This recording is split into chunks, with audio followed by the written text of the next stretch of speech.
다윗 공동체를 배우다 오늘 9번째 시간입니다. 비참한 인생의 순간에도 하나님을 기억하십시오. 여러분 안녕하십니까? 이 안녕하냐는 인사말은 우리 한국 사람들에게 있는 인사입니다. 굿모닝이라고 하는 거죠. 6.25를 치른 한국 사람들은 밤새 부모 형제가 죽어나가는 일들이 있었기 때문에 그들은 한밤을 무사히 잠을 잘 자고 새 아침을 맞는 것이야말로 복 중에 가장 큰 복이었습니다. 오늘 요나단과 다윗은 아버지 사울왕이 결국 시기와 증오로 말미암아 다윗을 죽이려고 하는 마음이 전혀 바뀌지 않은 것을 알고 지난주 우리가 20장 42절에 요나단이 들에 숨어 있는 다윗을 찾아와서 평안히 가라고 빌어주는 장면으로 끝이 났습니다. 사랑하는 여러분, 요나단이 다윗의 인생을 알지 못하는 것이 아닙니다. 그는 쫓기는 자요. 그는 인생의 모든 것을 속아서 한 왕이었던 사울 앞에 삶을 다 드렸던 사람입니다. 생명같이 여겼던 요나단은 다윗의 그 비참한 삶을 향해서 이렇게 말합니다. 평안히 가라. 샬롬이라고 하는 것이죠. 그 샬롬은 단순히 우리 삶에 아무 문제가 일어나지 않는 것이 아니라 하나님의 은혜를 덧입어서 하나님의 은혜로 살아가는 삶을 샬롬이라고 이야기합니다.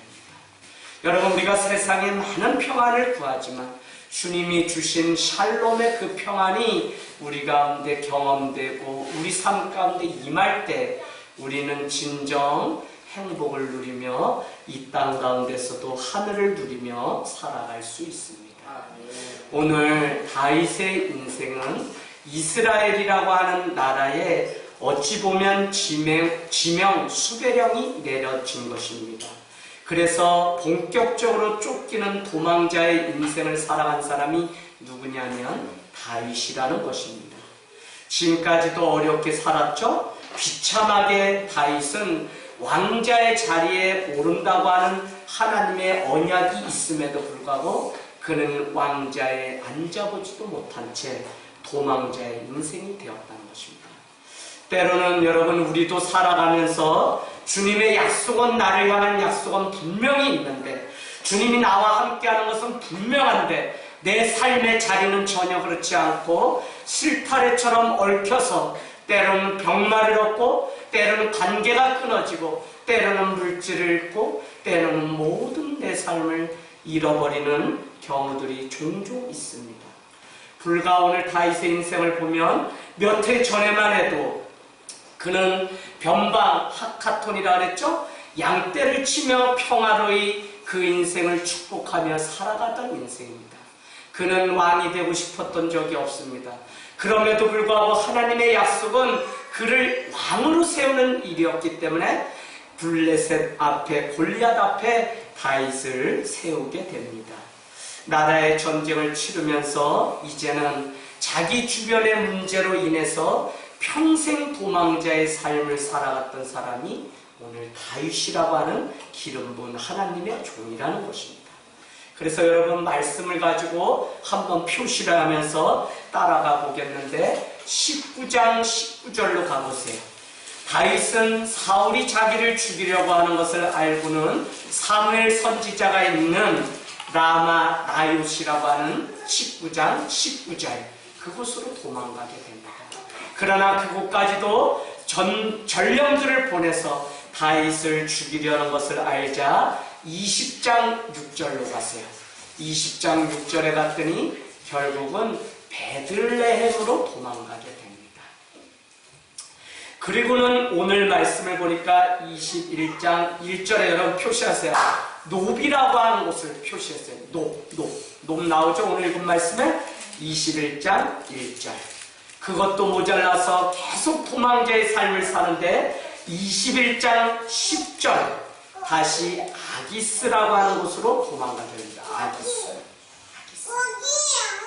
그리고는 우리가 잘 아는 것처럼 22장 1절에는 어디요? 아둘람 굴로 도망가게 되는데, 아둘람 굴 안에 모였던 사람을 22장 2절은 지금 다윗도 도망가다 아둘람 굴로 들어갔는데, 22장 2절에는 환난당한 모든 자와 빚진 모든 자와 마음이 원통한 자가 다 다윗에게로 모였고, 그는 그들의 우두머리가 되었는데 그와 함께한 사람이 몇 명요? 400명가량 되었다는 것입니다. 그래서 저는 여러분께 늘 매주 고백할 때 우리 하늘땅교회가 아둘람 동굴과 같은 곳이 되면 좋겠습니다 라고 하는 그 의미 안에는 환난당한 자, 빚진 자, 마음이 원통한 자가 모였으면 하는 마음에 그렇게 여러분 앞에 고백을 드린 것입니다. 여러분, 오늘 계속적으로 도망자의 삶을 살아가는 다윗의 인생은 거리가 얼마 정도 되는지까지는 우리가 알 수 없지만, 그는 날마다 도망자의 삶을 살아가며 심리적으로 불안하여서 살아가는 지금 삶을 여러분은 이해할 수 있을 것입니다. 때로는 여러분 그 불안감에 생명의 위협을 느끼고, 때로는 자기가 살 왕을 위해서 자기의 인생 전부를 드렸는데 어떻게 해요? 그는 지금 억울함에 몰려서 도망자의 삶을 살아가고 있습니다. 살왕의 둘째 딸이었던 미갈과 결혼해서 행복한 가정을 꿈꾸면서 살아가고 있음에도 불구하고 그는 그 결혼 생활이 이렇게 비참한 삶이 될 줄이 몰랐다는 것입니다. 아무런 이유 없이 미움에 덫에 빠진 사울로부터 평생을 도망가고 있는 사울의 사위 다윗의 인생, 너무 기구합니다. 저는 여러분께 얼마 전에 한 3-4번째인가요? 이런 말씀 제목을 드린 적이 있습니다. 승리 후에 대가를 지불해야 됩니다. 다윗은 블레셋의 골리앗을 이기고 돌아왔을 때 어떻게 되었다고 성경은 말씀하고 있죠? 참 그 성에 앉아있던 여인들이 사울은 천천히요, 다윗은 만만이라고 그렇게 노래를 부르자 사울 왕은 그 이야기를 듣고 이제 다윗이 원하는 것은 내가 왕으로 있는 이스라엘 이 나라밖에 없구나 해서 그날부터 미움이 싹이 터서 그렇게 다윗을 죽이려고 했습니다. 그래서 다윗의 인생은 승리 후에 미움과 또 도망자의 그 대가를 지불하면서 살아갈 수밖에 없었다는 것입니다. 사랑하는 여러분, 오늘 우리의 인생 가운데 승리는 하나님이 약속하신 이유입니다. 그래서 대가가 무서워서 우리는 승리를 피할 경우가 있는데 그건 믿음이 아니에요. 우리는 차라리 그 대가를 지불할지라도 어떻게 해요? 우리는 승리의 삶을 향해서 날마다 걸어가야 됩니다. 근데 더 중요한 것은 무엇이냐면, 여러분 오늘 다윗의 인생 가운데 무엇이냐면 도망자의 삶을 날마다 살아가게 되었다는 것입니다. 우리는 승리를 꿈꾸며 달려가지만 삶은 실제로 그렇지 못할 때가 참 많이 있습니다. 바로 이때 우리는 우리의 중심을 하나님께 드려야 됩니다. 우리의 인생이 실타래처럼 얽히고 설킬 때 많은 사람들은 신앙의 방법으로 되지 않는다고 하여서 인간적인 방법을 최종적으로 강구하면서 살아가고, 때로는 주님을 원망하면서 살아가는 일들을 교회 안에서 참 많이 보게 됩니다. 내가 기도해도 안 되고, 내가 예배드려도 안 되고, 내가 주님의 이름을 날마다 찾았는데도 내 삶이 이렇게 된 것을 보면 더 이상 주님은 살아계시지 않다고 그 신앙을 버리고 가는 모습들을 많이 보게 됩니다. 여러분, 우리 삶에 늘 불안이라고 하는 것들이 찾아옵니다. 그러나 여러분은 영적으로 보면 이 불안을 누가 주는 것이죠? 바로 우리 안에 있는 욕심이라는 것이 우리에게 불안을 줍니다. 내가 기대하거나 목표했던 것은 이만큼이라면 내 삶에 그것이 도달하지 못하거나 이르지 못할 때 찾아오는 것이 불안입니다. 그럼에도 불구하고 이 불안을 주는 요소가 어디에 있는지 알지 못하기 때문에 우리는 신앙적인 방법으로 이 문제를 해결하려고 하지 않고 계속적으로 세상적인 방법을 찾을 수밖에 없다. 그러나 오늘 다윗은 그와 같이 살지 않았다는 것입니다. 사랑하는 여러분, 승리 후에 반드시 미움을 받게 되고 반드시 다른 사람으로부터 시기 질투를 당합니다. 그럼에도 불구하고 우리는 십자가의 그 승리를 향해서 조롱과 핍박을 참아내고 이겨내며 우리는 승리자의 삶을 예수님처럼 살아가야 된다는 것입니다. 위기 상황을 잘 관리하는 것이 저는 믿음의 그릇의 차이인 것 같아요. 많은 사람들은 신앙생활을 하고 예배를 하고 기도를 하다가도 그냥 대부분의 삶이 어떻게 되냐면 될 대로 되라의 삶을 살아가는 것이 대부분의 인생입니다.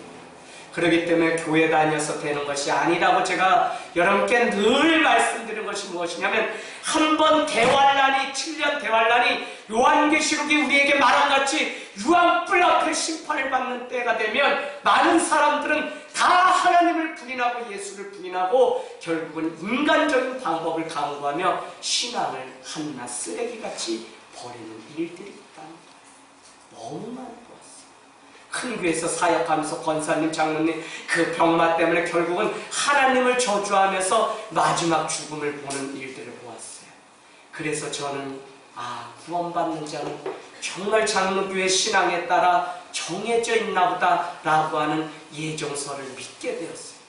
일평생 교회를 위해서 그렇게 열심히 살았지만 그는 교회를 위해서 일을 하는 사람이지 신앙이 그 안에 분명치 않았기 때문에 결국은 사람의 일로 이 일을 마치는 것을 많이 보았다는 거예요. 여러분 잘 기억하십시오. 우리는 살아가면서 적어놓으셔도 좋습니다. 우리는 가치 있는 일을 할 때 반드시 위험이 따릅니다. J.D. 그리어라고 하는 사람이 쓴 담장 너머 크리스찬이라는 책에 나오는 글귀입니다. 이 글귀를 보고 싶으시면 남자 화장실에 앉으시면 다 있는 글귀입니다. 여러분 우리는 가치 있는 일을 위해서는 반드시 위험이 따르게 되어 있어요. 그런데 더 중요한 것은 주님이 우리에게 모험하라고 하는 명령만 주신 게 아니라 우리가 성령의 인도하심을 따라 믿음을 드리는 모험을 하게 되면 주님은 우리의 투자를 그분의 나라에서 몇 배의 수확으로 불려서 우리에게 주겠다고 하는 약속도 분명히 하셨다는 것입니다. 그래서 우리에게 찾아오는 그 어려움, 많은 고통, 많은 대가 앞에서 우리는 인간적인 방법으로 문제를 풀 것이 아니라 하나님의 지혜를 구하면서 걸어가야 된다는 것입니다. 인간적으로 비참한 시간이 얼마나 우리 가운데 많을까요? 그러나 그 많은 시간이 지나고 나면 하나님의 섭리가 있고 계획이 있다는 사실을 알기 때문에 우리는 하나님의 은혜를 발견하게 되고 여기까지 내 혼자 열심히 살아왔다고 생각했는데 보이지 않는 하나님의 손길이 그 많은 위기를 통해서 또 그 가정 가운데 드린 믿음을 통해서 오늘 내 인생을 만들어갔다고 우리는 고백하고 간증하는 인생이 됩니다. 여러분 오늘 다윗이 도망간 곳이 어디죠? 21장 1절 노비라고 하는 곳입니다. 이곳은 그 19장에 등장하는 예루살렘으로부터 1.5km 정도 떨어진 아주 작은 마을에 불과합니다. 이곳에 누가 있었냐면 사무엘상 1장 2장에 등장하는 엘리 대제사장이라고 하는 사람의 증손자였던 아히멜렉이라고 하는 사람이 등장합니다. 그는 제사장이었습니다. 그러니까 노비라고 하는 것은 우리가 말씀 22장 19절로 가보시겠어요? 19절에 노를 뭐라고 이야기하냐? 제사장의 성읍이라고 불렀다는 것입니다. 그러니까 오늘날로 말하면 신학교고요. 거기는 뭐라고요? 제사장 학교입니다. 그 제사장들이 있는 곳으로 다시 다윗은 위기가 있을 때 도망을 가게 됩니다. 그곳에 몇 명이 있었는지 성경은 우리에게 18절 22장 18절 세마포 에보 옷을 입은 자가 85명을 죽였다는 거예요. 누가요? 사울이 쫓아와서 제사장들을 죽이는 일이 22장에 등장합니다. 그러니까 85명의 제사장이 있는 곳이 노비라고 하는 곳이었다는 것입니다. 그래서 21장 1절에 보니까 다윗이 헐레벌떡 도망을 노비라고 하는 곳으로 가게 되자 갑자기 아히멜렉 앞에 맞닥뜨렸을 때 아히멜렉은 1절에 보니까 뭐라고 그러죠? 그를 보고 떨었다고 이야기합니다. 떨며라고 이야기합니다. 그러면서 여러분 이렇게 이야기하죠. 다윗을 영접하며 그에게 이르되 어찌하여 너가 혼자 왔느냐, 어찌하여서 아무도 없이 너가 혼자 왔느냐라고 다윗에게 아히멜렉 제사장은 묻게 됩니다. 엘리 제사장의 증손자 아히멜렉에게 오늘 다윗은 거짓말로 그를 안심시키기 시작합니다. 2절 보니까 중반절에 이런 구절이 있죠. 왕이 내게 이를 명령하고 이르시기를 내가 너를 보내는 것과, 두 가지입니다. 내가 너를 보내는 것과 내게 명령한 일은 아무것도 사람에게 알리지 말라 하시기로 내가 나의 소년들을 이러한 곳으로 오라 말하였다라고 아히멜렉 제사장에게 보고합니다. 무엇이죠?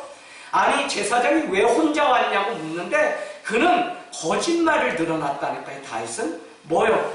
내가 여기 왜 왔는지 주님이 사울 왕이 보냈는데 그건 비밀에 붙이라고 했기 때문에 내가 말할 수 없다라고 오히려 그렇게 변명을 했다는 것입니다. 그러고는 3절에 보니까 다짜고짜 이렇게 얘기합니다. 너 무엇을 가지고 있니? 빵 5개 있니? 그러면 그것 아니면 그것 외에 다른 거라도 가지고 있으면 나를 좀 줬으면 좋겠다라고 아히멜렉 대제사장에게 그렇게 이야기합니다. 여러분 다윗은 절박한 상황에서 매번 거짓말을 했습니다.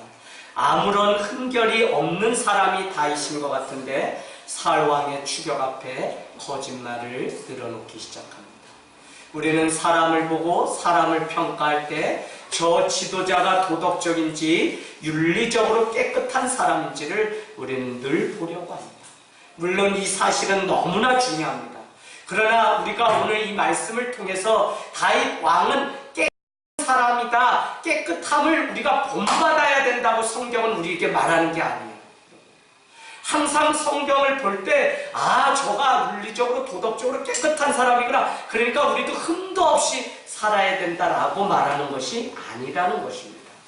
어쩌면 오늘 성경은 다윗의 삶이 이상에 가깝기 때문에 그를 쫓아가라고 우리에게 말씀하는 것이 아니라 그도 어쩔 수 없는 죄를 가진 인간이구나라고 하는 고백을 우리도 들을 수 있는 그대를 볼 수 있는 눈. 저는 이게 은혜 같아요. 성도들에게 기대를 많이 하고 목회자에게 기대를 많이 하면 결국 실망만 커집니다. 어쩔 수 없는 우리 목사님도 연약한 부분이 있고 어쩔 수 없이 우리 집사님도 연약한 부분이 있구나라고 할 때 그 가운데 주님의 아니면 살아갈 수 없는 분이라는 것을 깨달을 때 내가 은혜를 잊게 되고 은혜를 또 끼치는 사람으로 살아갈 수 있다는 것입니다. 그런데 우리는 완벽의 잣대로 다윗 왕이 왜 거짓말을 할까라고 하면 그는 하나님의 기름 부은 종이 될 수 없어요. 그럼에도 불구하고 오늘 성경은 그가 주님 앞에 그때마다 다시 회개하고 다시 돌아와서 하나님 앞에 그 중심을 다시 드리는 회개하는 그 마음이 그에게 있었던 것을 우리에게 가르쳐주고 있습니다. 그럼 마치 요나는 어떻게 되죠? 저기 니느웨 성으로 가라고 할 때 그는 가지 않게 되죠. 요나서 1장 3절에 보면 어떻게 해요? 그는 저기 다시러 하다가 다시스로 도망갔다고 제가 말씀드렸습니다. 김현미 건찰님, 요나는 뭐의 줄임말이라고 그랬죠? 어이구, 2-3달 전에인데 누가 아세요? 요 못난 나의 줄임말이 요나입니다. 그래서 1장 3절은 그가 다시스로 가기로 마음먹고 내려갔어요. 어디로? 요바로 가니. 김혜인 건찰님, 무슨 단어가 중요해요? 마침 요바로 내려가니까 다시스로 가는 배가 기다리고 있었다는 거예요. 성도는 깨어있지 않으면 마침에 유혹의 덫에 빠져서 일이 기도도 하지 않았는데 술술술술 잘 되면 하나님이 나를 사랑하셔서 인도하셨구나 하고 아무 생각 없이 마침에 유혹의 덫에 빠져 그렇게 간다는 거예요. 그래서 여러분은 오늘도 기도해야 되는데 오늘 요나는 어떻게 해요? 은혜 아니면 살 수 없는 죄인임을 우리에게 가르쳐 주었고 다윗 역시 그런 실수투성이의 사람이었다는 것입니다.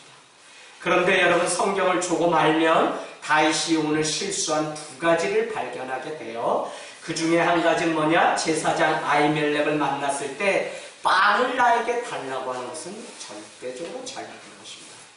다윗은요 이스라엘 사람이고 그는 하나님의 기름 부은 종이기 때문에 제사장을 향해서 어떻게 할 수 없는 사람입니다.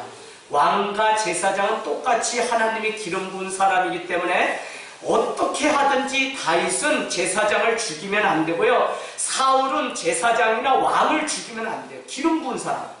하나님이 하셨기 때문에. 그런데 사울의 인생이 끝나게 된 것은 다윗을 죽이려고 했을 뿐만 아니라 서슴없이 아히멜렉이라고 하는 제사장을 죽이게 돼요. 저기 한번 가보세요.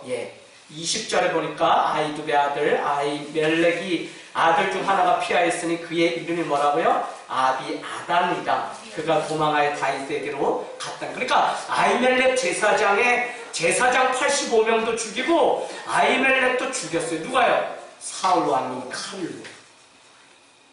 여러분 오늘날도 우리는 기름 부은 사람에 대해서 이러고 저러고 말하지 말라고 흔히들 가르치는 근거가 바로 여기에 있습니다. 그런데 오늘 그 왕에게 가서 다윗은 어떻게 했다고요? 빵을 달라고 이야기했다는 것입니다.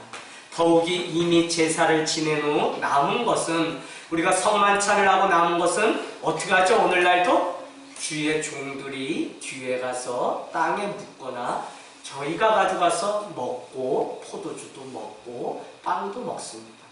여기서 거룩한 예식이 끝난 후에 아이들이 배를 채우기 위해서 이것저것 건들지 못하게 성찬식을 맡은 예배팀들은 금세 끝나자마자 가지고 예배당에 저기 사무실에 갖다 치우는 이유가 성찬 안에 임하신 하늘나라의 신비가 우리가 그냥 아무 때나 배를 채우기 위해서 먹고 마시는 것이 되면 하나님의 몸과 살과 피는 아무 의미가 없어집니다.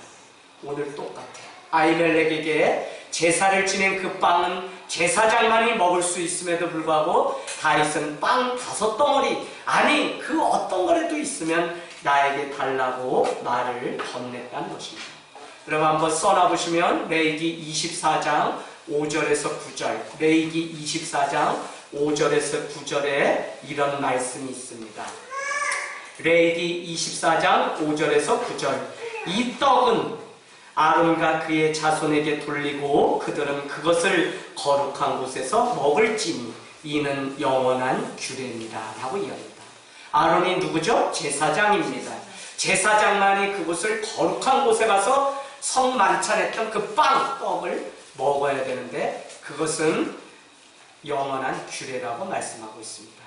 이스라엘 백성들이 출애굽한 후에 레위기는 우리에게 무엇을 가르치냐면 출애굽해서 가나안에 왔다면 이 백성들이 이제 무엇을 해야 되는지 신학적으로 가르쳐 주는데 그것이 무엇이죠? 예배, 제사에 대한 것. 그래서 레위기는 제사에 대한 이야기가 등장하고 있습니다. 오늘 다윗은 자신과 자신을 따르는 자들이 성결하다는 이유를 댑니다. 소년들이 여자를 3일째 가까이 하지 못하고 우리는 들에서 도망다니냐고 거룩한 자입니다 라고 제사장에게 종교 규정을 버리고 그 떡을 줄 것을 간청하는 장면이 나옵니다. 여러분 우리는 오늘 이 본문이 어디에 등장하고 있나요? 오늘 이 본문은 어디에 등장하죠? 마태복음 12장 1절에서 8절 예수님이 길을 가다가 제자들이 밀 이삭을 배가 고파서 안식일에 먹게 되자 바리새인들은 당신의 제자들이 율법을 어기고 거룩한 안식일에 노동을 하여 밀 이삭을 먹는다고 정죄하게 됩니다. 그때 예수님은 아무도 정죄할 수 없다고 이야기하면서 예를 들어 뭐라고 이야기하냐? 다윗도 전쟁 중에 떡을 먹었다라고 그렇게 이야기하는 구절이 나와 있습니다. 결국 이 많은 것들을 통해서 무엇을 우리에게 성경은 말씀하고 있는 것일까요? 정말 안식일의 주인은 주님이시라는 것입니다. 안식일의 참 의미는 하나님 앞에 돌아와서 회복을 경험하게 되고, 안식일의 참 의미는 부활을 지키고 부활을 경험해서 안식일이 오늘날은 주일로 바뀐 우리에게도 주는 의미가 있는데, 그것은 은혜 앞에 우리의 인생이 거룩하게 되며 회복해 되며 하나님 앞에 그 사랑 가운데 율법이 아니라 모든 것이 자유해지는 날임을 우리에게 가르쳐주는 날입니다. 그래서 여러분, 예수님이 미리삭을 먹는 제자들을 질책하던 바리새인을 향해서나 오늘 다윗이 빵을 구했던 그 많은 것들은 율법적으로 말하면 그것은 잘못이지만 율법을 준수하죠. 뭘로요? 사랑으로. 율법을 안식일을 완성하죠. 뭘로? 부활하신 주님은 주일로. 그래서 성문법의 율법으로 지키지 않으면 죽는다라고 해서 토요일에 안식일을 지켰던 그 법을 예수님 부활하신 첫날을 기념해서 주일을 지킨다는 것은 다른 의미가 아닙니다. 이제는 성문법이기 때문에 지키는 날이 아니라 은혜의 법으로 성도가 자발적으로 은혜를 따라서 하나님 앞에 나와서 드리는 날이 바로 주일이라는 것입니다. 그래서 여러분, 주일을 지키는 자는 결국 주일을 지키지 못합니다. 어떻게 해요? 율법적으로 지키는 자. 중요합니다. 오늘날도 주일에 예배가 왜 안 되냐? 그 사람들 이야기 들어보면 주일이라고 하는 개념을 지켜야 된다고 하는 율법적으로 가지고 있어요. 절대 지키지 못합니다. 율법적으로 지키라는 주일이 아니라 은혜의 법 가운데 은혜를 따라 지키는 날이 주일이에요. 그래서 우리는 내 삶이 어려움에도 불구하고 우리는 은혜 가운데 주님 앞에 나온다는 것입니다. 오늘 8절 말씀을 보니까 두 번째 다윗은 또 잘못을 저지르게 됩니다. 여러분의 성경책 가지고 좀 표시해야 이 말씀이 남아있어요. 나중에. 그래서 성경책 꼭 가지고 다니세요. 자, 8절. 그럼 뭐를 요구하죠? 이번에는 아히멜렉 대제사장에게 무기가 있냐고 묻습니다. 무기가. 아니, 제사장이 하나님 앞에 예배를 드리는 자한테 무슨 무기가 있어요? 그런데 제사장은 뿌리치지 않고 이렇게 이야기합니다. 너가 일찍이 엘라 골짜기에서 어떻게 해요? 블레셋의 골리앗과 싸워서 이겨서 그때 전리품으로 취했던 칼이 저기 뒤에 에봇에 쌓여서 있는데 그것은 있으니 너가 원한다면 그 칼은 가져가라 라고 이야기를 합니다.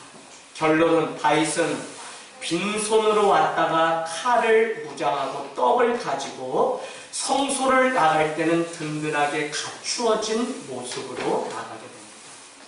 사랑하는 여러분, 이 장면은 이상한 장면입니다. 지금까지 다윗은 준비된 것이 아무것도 없는데도 어떻게 했죠? 어떻게 했어요?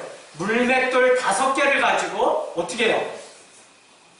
골리앗을 이겼던 믿음의 사람이었습니다. 그러나 이제는 칼을 구하고 먹을 것을 구하는 사람이 되었습니다. 그래서 우리는 이것이 이상하다, 지금까지 보여주었던 다윗의 모습과 다르다는 사실을 우리는 발견하게 됩니다.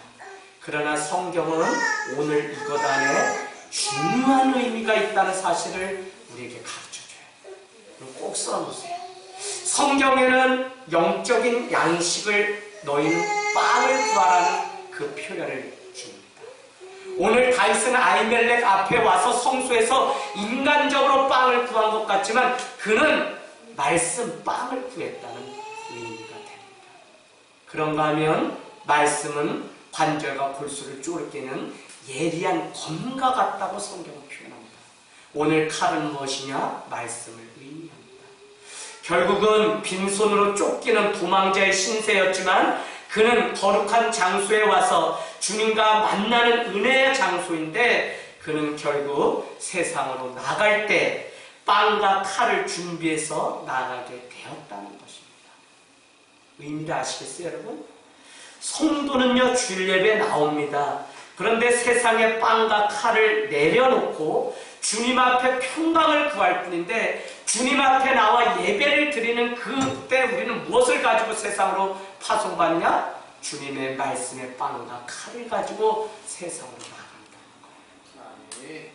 이것을 가지기 위해서 우리는 어떻게 해요? 세상 것을 구하느라고 성수에 나오지 못하고 예배드리지 못한다고 핑계대는 많은 사람들의 삶이 아니라 성소에 나와서 하나님을 만나야 하나님이 준비하신 빵과 칼을 가지고 세상에 나가 승리할 수 있다.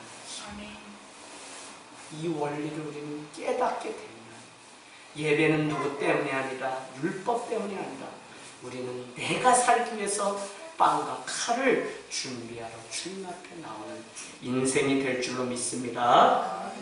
하지만 우리는 동시에 놓치지 말아야 되는 중요한 포인트가 있습니다. 다윗은 오늘 하나님께 집중하는 마음의 중심을 드리는 그 심령이 훼손되었습니다. 지금 다윗의 마음에는 두려움이 가득합니다. 10절, 12절, 오늘 21장 10절, 12절에 두 번 나오는 단어가 뭐냐면 두려움이라는 단어입니다. 가드왕 아기스. 가드는 뭐냐면 어디예요? 가드는 바로 다윗의 고향입니다. 그러니까 고향으로 도망갔는데 거기에 왕 아기스를 두려워하는 모습을 보게 돼요. 절망의 뿌리 가운데 있습니다. 더 이상 숨을 곳이 없게 되고요. 먹을 곳이 없게 되고요. 사용할 자원도 다 떨어집니다. 그렇다면 이 절망의 때에 다윗과 같은 인생인 우리는 어떻게 해야 합니까? 바로 성소, 교회로 달려가야 됩니다. 그곳에 가서 아히멜렉 대제사장을 만나야 돼요. 그곳에 가서 절망에 빠진 영혼을 돌봐줄 사람을 만나야 됩니다. 우리가 오늘 찾아오는 이 교회를 유진 피터스는 이렇게 이야기합니다. 다윗에게 그랬던 것처럼 내게도 성전은 하루를 살아갈 빵과 힘, 칼과 갖가지 무기를 얻는 자리입니다. 라고 유진 피터스는 오늘 이 말씀 구절을 그렇게 해석해놨습니다. 여러분, 당신의 영혼이 지쳤다면 여러분은 절대적으로 인간적인 방법을 구하는 그 사람이 되지 마십시오. 당신의 영혼이 지쳤다면 오늘 도망자의 삶을 살아가기 위해서 적당한 핑계와 이유를 대고 예배와 성수에서 멀어지는 삶이 아니라 우리는 점점 더 주님 오시는 그날까지 나가야 됩니다. 토마스 켈리는 우리에게 이렇게 말씀합니다. 오늘날 살아가는 현대인들은 더 작은 소주로 나아가야 됩니다. 그 소주는 다른 것이 아니라 우리의 심령 속에 계신 하나님을 모신 이 성소, 마음 깊은 곳에 모신 하나님을 만나러 들어가야 된다고 말씀하고 있습니다. 연희, 하나님이 어디 계셔요? 하나님이. 수진이, 하나님이 어디 있어요? 이용영, 하나님이 어디 있어요? 내 안에 있어요. 내 안에 계신 그 주님을 모신 이 성소로 더 깊이 들어가서 하나님의 보좌 앞에 날마다 나아가라고 토마스 켈리는 우리에게 이야기합니다. 여러분, 날마다 주님과의 만남, 성소로 나가, 교회로 나가 나의 영혼을 하나님 앞에 위탁하는 이 일이 바로 예배입니다.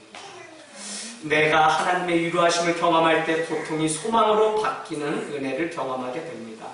예수 그리스도는 교회를 향하여 줄곧 온 세상을 긍휼히 여기라고 당부하셨습니다. 지금 우리는 그 사랑 가운데 모인 사람들입니다.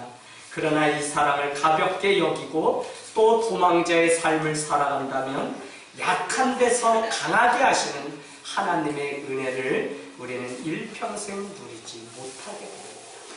성경은 약한 데서 강해진다고 했는데 우리는 약하면 많은 이유를 대고 세상에 가서 칼과 무기를 준비하려고 한다는 것이죠. 그러나 칼과 무기는 세상에 있는 것이 아니라 주님을 만나는 교회 성소에 있다는 사실입니다. 사랑하는 여러분, 우리는 주님의 말씀대로 살아야 돼요.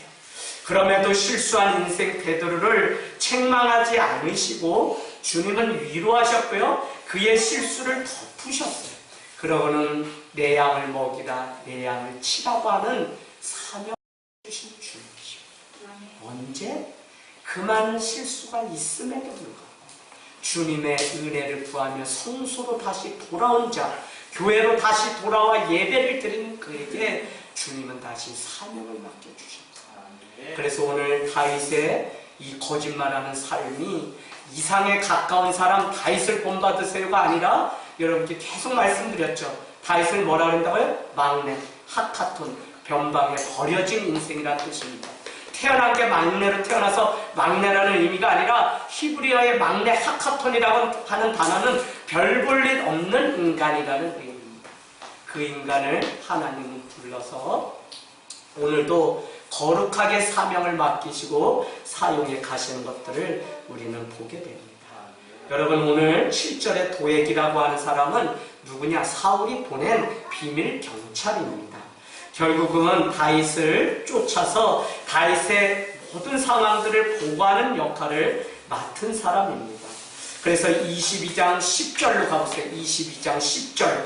이 도액은 21장에 한 번 등장하지만 그는 뒤에서 아히멜렉이 어떻게 해요? 다윗에게 빵과 칼을 준 것을 다 알고는 사울에게 가서 보고하게 됩니다. 22장 10절에 고자질을 했더니 화가 난 사울은 사람을 보내서 18절에 85명의 노비라고 하는 지명이 있는 제사장들을 죽이게 되고 20절에 보니까 아비아달이라고 하는 아히멜렉의 제사장에 유일하게 한 사람만 도피시켜서 그는 다윗에게로 도망가서 한 형제처럼 지내게 되는 일들을 우리는 보게 됩니다.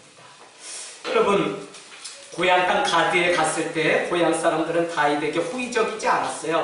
그래서 그 땅의 왕 다윗이 아니냐, 무리가 춤추며 이 사람의 일을 노래하였는데 사울이 죽인 자는 천천히고 다윗은 만만이로다 하지 않았느냐 하며 다윗을 보고 조롱하기 시작합니다. 그는 이 말을 마음에 두는 순간 두려움이 찾아왔다고 이야기하고 세 번째 거짓된 행동을 이제 12절에서 13절에 하게 돼요. 다윗의 인생은 오늘 말씀과 같이 비참한 인생입니다. 그러나 그 순간에도 하나님을 잊지 말고 성소에 나와 주님 앞에 의탁해야 되는데 다윗의 몰골이 여러분, 우리가 그토록 칭찬하고 물맷돌을 가지고 자기의 연약함을 가지고 나가서 골리앗을 이겼던 이 다윗도 넘어지고 쓰러지고 실수할 때가 있었다는 것입니다. 12절에서 13절 제가 이런 내용입니다. 성문을 긁어대고 수염 이로 침을 질질 흘리면서 넋이 나간 미치광이처럼 행동을 했다는 거예요. 그걸 본 가드왕이 신하들에게 너희도 보거니와 이 사람 미치광이다. 어찌하여 그를 내게로 데려왔느냐? 내게 미치광이가 지금 부족해서 이 사람을 데려왔냐? 내 앞에서 미친 짓을 하게 하느냐? 이 자가 어찌 내 집에 들어오게 하냐고 신하들을 책망하는 장면이 등장하게 됩니다. 사랑하는 여러분, 다윗의 인생은 너무 비참해요. 그러나 저는 때로는 우리의 인생이 이런 것 같아요. 여러분, 장례식을 3일 동안 목사님 그 가정을 저희가 집례했다고 말씀드렸어요. 이번에 줄 저녁부터 3일간 장례식을 집례하는데 아니 노예의 목사님의 가정인데도 목사님들이 오시질 않는다. 그래서 제가 큰 교회 아니면 정말 목회를 작게 하는 목사조차도 그 슬플 때 같이 해주지 못하는구나 하는 그 비애를 이번에 느끼게 됐어요. 그래도 끝까지 새벽 5시에 입감 발인 예배 드리는 순간까지 목사님 5분이 오셨는데 공통점은 무엇이었냐? 최근에 부모 형제를 잃은 가정입니다. 저는 아우를 잃었고 안용훈 목사님은 어머니를 잃었고 박형윤 목사님은 2주 전에 어머니를 떠나보냈고 차재호 목사님은 작년 말에 어머니를 잃었고 그래서 제가 무엇을 느꼈느냐? 위로는 아무나 할 수 있는 게 아닙니다. 누가 짠 것도 아닌데 아니 그 많은 목회자들 중에 이 마지막 장례를 매일같이 지켜주는 사람이 있었는데 제가 공교롭게 이 5명의 특징을 발견하는 순간 마음에 울컥해서 앞전에 떠난 우리 명아기가 보고 싶더라고요. 그게 무엇이냐? 정말 아무도 아둘람 굴에 숨어있는 그 많은 자 22장 2절처럼 부족하고 병들고 쫓기는 그 많은 사람들이 모여있던 그 아둘람에 그곳이 교회가 되고 그곳이 치료하고 그곳에서 다시 살아나는 일이 있어야 됨에도 불구하고 그러지 않았다는 것입니다. 심지어 고향 땅 가드에 갔을 때 그 가드왕조차도 어떻게 해요? 왜 저 미치광이를 내게 데리고 왔느냐고 책망합니다. 여러분 이제 다윗은 첫 번째 사울의 궁전으로 돌아갈 수 없어요. 아내인 미갈의 집으로도 돌아갈 수 없어요. 사무엘이 있는 성전이나 노베 은신처로도 이제는 돌아갈 수 없습니다. 고향 가드에서조차도 이제 쫓겨났어요. 그가 갈 곳은 사막과 광야밖에 없습니다. 도액은요, 사울의 동정을 보고하여 자기의 위치와 이득을 얻으려고 하는 종교인에 불과합니다.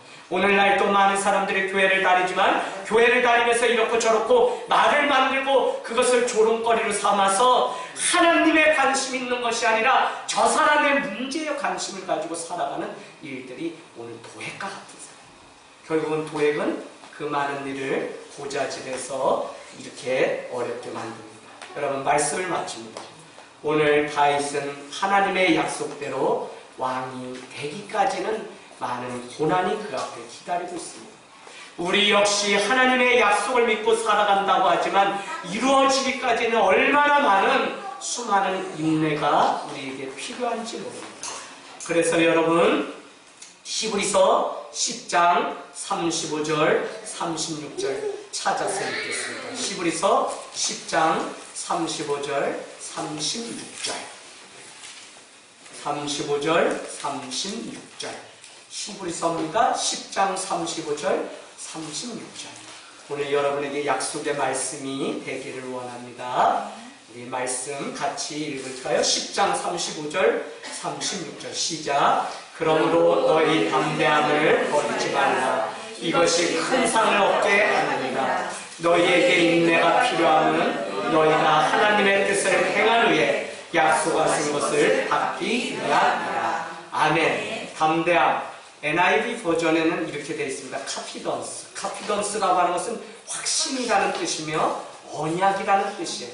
위기가 왔을 때 언약, 확신을 버리지 말라. 그러면 뭐예요? 큰 상을 얻는다는 것입니다. 그러면서 너희에게 인내가 필요하면 하나님의 뜻을 행한 후에 약속하신 것을 얻기 위함이다. 오늘 다윗의 약속은 무엇이냐? 이스라엘의 왕이 되는 것입니다. 우리에게 하나님은 약속하셨습니다. 그러나 그 일을 위해 인내가 필요하고 그 인내를 통해 약속하신 것을 얻기 위하여 하나님의 뜻을 행해야 되는 자기 부인의 과정이 우리에게 놓여 있다는 것입니다.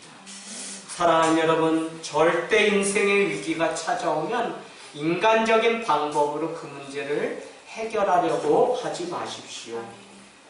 결국 눈물을 흘린 만큼 좋은 가정과 행복이 찾아와요. 결국 도망가지 않고 성소로 돌아와 주님께 우리의 억울함과 필요를 구한 자에게 주님은 채워가시는 은혜가 있습니다. 그렇다면 다윗 공동체를 배우다 9번째 시간 주는 의미는 무엇일까요? 교회는 정말 많은 자들이 돌아와서 함께 온전한 공동체로 세워가야 합니다. 교회는 세상의 칼과 빵을 구하는 자가 아니라 하나님의 칼과 빵을 구하여 준비하고 구비하여 세상으로 파송하는 공동체가 바로 교회라는 것입니다. 교회는 어떤 것이 좋은 것이냐? 사랑이 있어야 물론 좋습니다. 그러나 말씀이 정확하고 말씀 가운데 성도가 성숙하고 말씀 가운데 우리가 하나됨을 이루어갈 때 그 공동체는 다윗이 왕이 되기까지 말씀 위에 세워졌던 것처럼 그렇게 살아갈 수 있다는 거예요. 여러분, 우리는 순간마다 주님의 뜻에 순종하며 우리의 감정을 불발탄으로 만들라고 늘 말씀드려요. 제자가 되고 리더로 살아가는데 이것이 되지 않아서 인생을 망치는 많은 사람들을 사회나 교회 안에서 보게 됩니다. 근데 왜 못하느냐? 순간 내 삶을 붙잡고 있는 언약의 말씀이 없기 때문에, 기도를 안 해서 아니에요. 말씀이 없기 때문에 성령의 그 말씀의 조명을 우리가 받지 못하기 때문에 우리는 순간 일어나는 감정에 우리의 인생을 빼앗기면서 살아간다는 것입니다. 여러분의 인생의 위기가 올 때 성소로 예배로 먼저 도망가서 아히멜렉과 같은 제사장을 만나면 여러분의 영혼을 치유할 말씀을 여러분의 삶에 발에 등이 되는 귀한 은혜가 있기를 주님의 이름으로 축복합니다.